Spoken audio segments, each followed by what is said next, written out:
You know what is like? Let's just quickly set the stage here. We're outside long before the game, so the tailgating and everything is going to fill in. The plaza is going to fill up, and everything's going to happen. Already see it. Already see it. They've been out here for about as long as we have, which is an hour and a half ago when we got here. But also like playoff runs are literally what you need to create new fans. We're sitting right by the the team store here at PNC Arena, which is open now.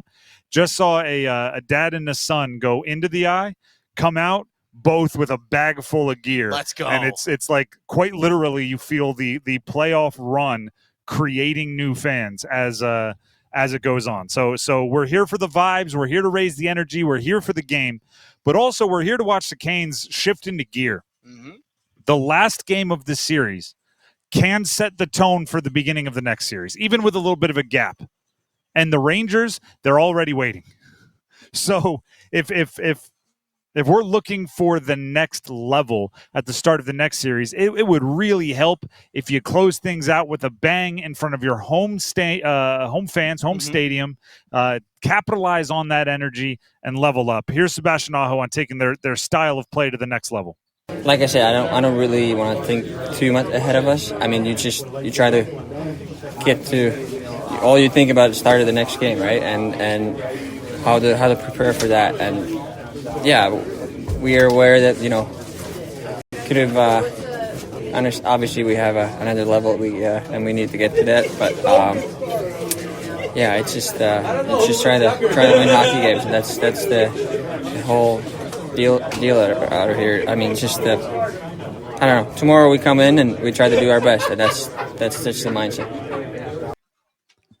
Listen, we all know there is another level for the Carolina Hurricanes. We also know the level they've been playing has gotten them to a 3-1 lead in the first round series. So it's not all bad. It's if you squint with one eye and close the other, you might see it as a positive and say they didn't play their A game. They may have played their B- game and they're ahead 3-1 over a playoff team. I get that. But the game tonight is the way you turn losing game 4 into a positive, right? The game tonight is how you flip the script on them and say, if you use it as a launching pad into the next series, if Gensel scores early, if they pick up the face-offs, which were at a kind of a weird low in game 4.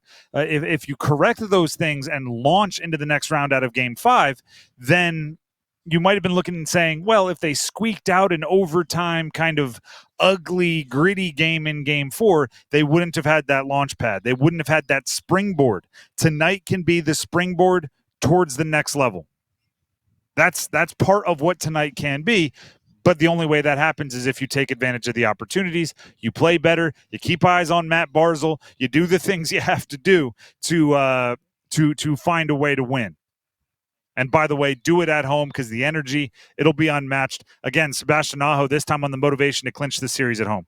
Yeah, it's a big opportunity. Obviously, want to play a good hockey game. Obviously, we just we don't think anything but winning one hockey game, right? And starts with a good start.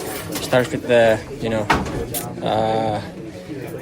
come in and have that killer instinct, and just play our game. He said my favorite phrase. Sebastian Aho said killer instinct.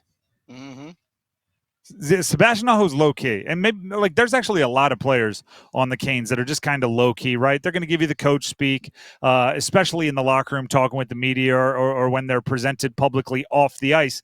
They have kind of low resting heart rate, right? But I'm glad that they are thinking killer instinct within the game, because that I mean.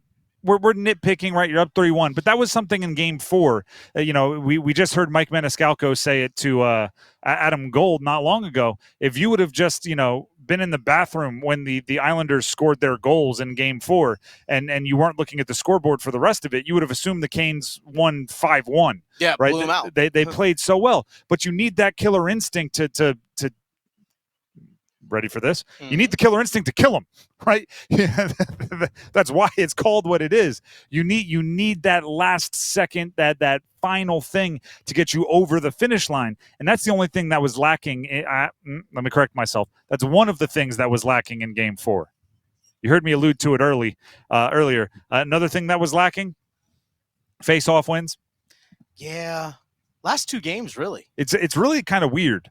They haven't been atrocious at it this year, but they're one of the best in the league. But it's one of those things that is popping up at a weird time.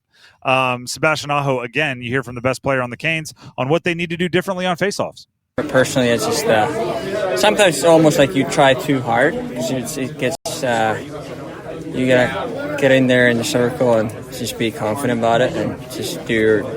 Obviously, all the centers have done it, enough times to know that sometimes it goes like that, but obviously you gotta be better in that department.